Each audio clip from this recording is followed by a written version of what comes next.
Sit. The bond between a human being Sit. and a dog Good girl. Down. can be extraordinary. Good girl. But it is that bond that saved Amanda's life. You're so pretty.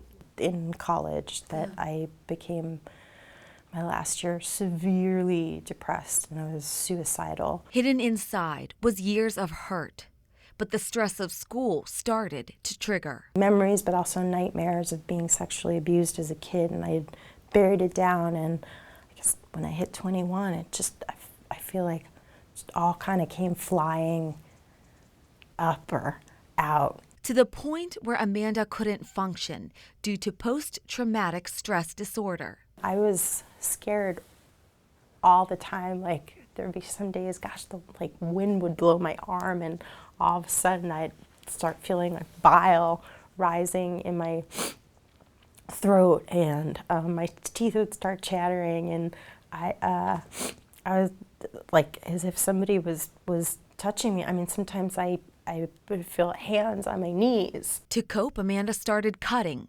The pain, a relief from the feelings bottled up inside. Eventually, she ended up in a mental hospital. What helped me to come out and was that I decided I was going to adopt a dog. Enter in Amanda's first dog, Nina, a rescue dog, who in turn rescued her. She gave me a reason to live, and she was, I think, the first being in my life that I trusted. Nina gave Amanda a reason to get up in the morning, comfort, joy, eventually the courage to heal. She needed to eat, so while she was eating, then I started preparing meals, feeding myself. I knew that I had to be working in some form because her food, her vet bills. If that person is capable of taking care of an animal and that feels like the right route,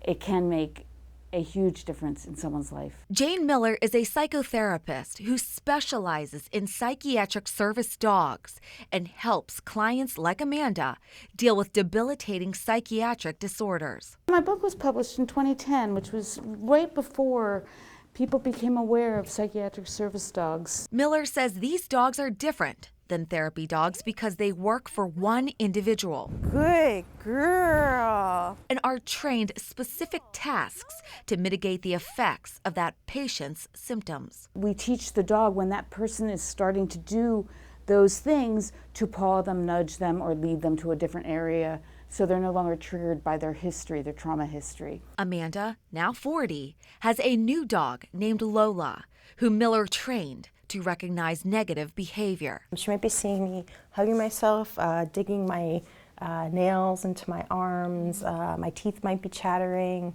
my breathing will change, which she notices before I do. Good job. And though the aftershocks of trauma are still felt, Thank you, Lola. Amanda managed to graduate college, get a full-time job, even live on her own. I'm grateful to be alive. I'm grateful to have help. I'm grateful to be able to have Lola right now, to wake up and have the joy of seeing her silly face and her long floppy ears. In Cleveland, High five. Melissa Reed, Good job. Fox 8 News.